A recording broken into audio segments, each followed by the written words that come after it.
Baiklah, selamat siang. Perkenalkan, saya Aris Samana Pandika dari Komisi 5. Saya di sini akan menjelaskan mengenai sejarah awal dari rumah kabel. Sejarah awal rumah kabel di Indonesia dapat dilusuri kembali di era kolonial Belanda, di mana bangunan fisik ini didirikan untuk bertujuan untuk telekomunikasi yang penting. Baiklah, untuk pembangunan awal dari rumah kabel tersebut, salah satu situs rumah kabel bersejarah dibangun pada tahun 1915 dan diresmikan penggunaannya pada tahun 1917 oleh pemerintah Hindia Belanda, lebih tepatnya di Bengkalis Riau. Dan fungsi strategis dari rumah kabel tersebut, bangunan ini merupakan bagian dari jaringan kabel bawah laut yang menghubungkan Bengkalis dengan Tanjung Balai Asahan melewati bagan si api-api. Proyek ini menelan lebih dari 400 juta gulden dan bertujuan untuk meningkatkan pelayanan komunikasi pada masa ini.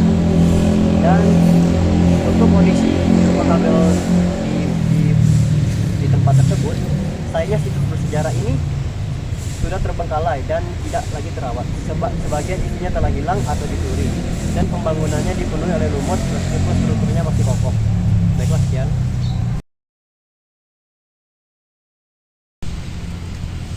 Baik, selamat siang. Perkenalkan, nama saya Rolando Amedeo Situmorang dari kelompok 5. Di sini saya akan menjelaskan pengertian dari rumah kabel. Rumah kabel pada BTS adalah struktur pelindung yang berfungsi sebagai tempat masuk, pengelompokan, dan pengamanan kabel-kabel BTS sebelum kabel tersebut naik ke tower atau masuk ke shelter kabinet. Dalam istilah teknis lapangan, rumah kabel sering disebut kabel coupler atau kabel kabinet BTS. Jadi sebelum kabelnya naik ke atas, dia lari ke sini dulu ya. Oke, cut dulu. Gak apa-apa, lanjut aja, ntar di-cut dari ininya. Letak dan bentuk rumah kabel. Rumah kabel umumnya berada di bawah tower BTS, di dekat kaki tower, di antara tower dan shelter outdoor kabinet. Bentuk rumah kabel sendiri itu ya seperti yang teman-teman lihat, dia kotak ya. Tapi ada juga yang tabung, tapi ini kotak. Dia terbuat dari besi atau beton. Ada yang tertutup rapat, ada juga yang tertimbun sebagian di tanah dan memiliki lubang masuk dan keluar kabel. Jadi ini lubangnya ini, untuk tempat dia masuk. Sekali lagi minta maaf ya nggak bisa dibuka soalnya kami nggak dapat izin dari yang kelola ini. Di sini saya juga akan menjelaskan jenis-jenis kabel yang masuk ke rumah kabel. Beberapa jenis kabel yang biasanya berada dalam rumah kabel adalah kabel feeder yang menghubungkan radio BTS dengan antena dan berukuran besar dan tebal, sangat sensitif terhadap tekanan air. Terus yang kedua, kabel fiber optik digunakan untuk transmisi data, membutuhkan perlindungan ekstra dan biasanya dilengkapi dengan perlindungan tambahan. 3. Kabel grounding untuk sistem pentanahan, berfungsi sebagai pengaman dari petir dan arus yang bocor. Terima kasih.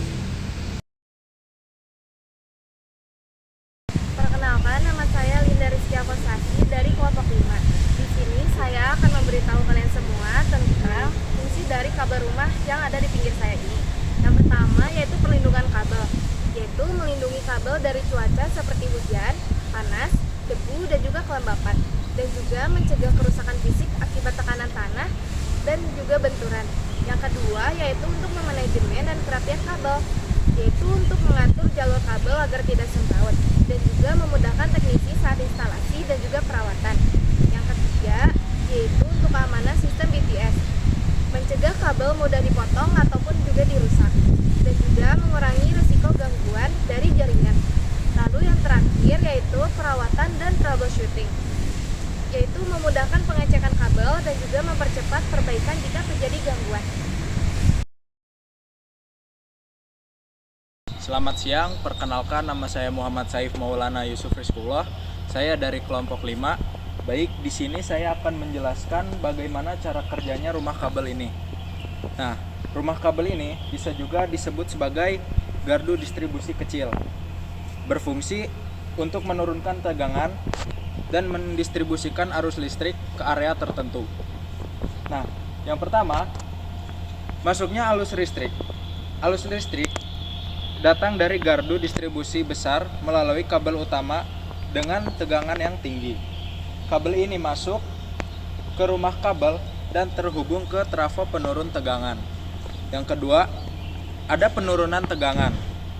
Trafo di dalam rumah kabel menurunkan tegangan tinggi menjadi tegangan yang cocok untuk digunakan di rumah tangga atau bisnis lainnya. misal 220 volt di Indonesia. Yang ketiga, distribusi arus ke pelanggan. Setelah tegangan diturunkan, arus masuk ke panel pemutus arus yang melindungi jaringan dari kelebihan arus. Dari panel ini, arus didistribusikan melalui kabel sekunder di setiap pelanggan. Dan yang keempat, keamanan dan pengawasannya. Rumah kabel listrik dilengkapi dengan peralatan pengaman seperti sekring atau MCB yang akan memutus arus secara otomatis jika terjadi konsleting atau kelebihan beban arus listrik. Nah, sehingga bisa mencegah yang namanya kebakaran atau kerusakan peralatan. Oke, jadi kesimpulannya, rumah kabel merupakan bagian krusial namun sering dianggap sepele dalam sistem BTS. Fungsinya sangat penting sebagai pelindung, pengatur, dan pengaman kabel agar BTS dapat beroperasi dengan stabil, aman, dan andal. Tanpa rumah kabel yang baik, performa BTS akan menurun dan risiko gangguan jaringan akan meningkat. Sekian, terima kasih dari kami kelompok 5.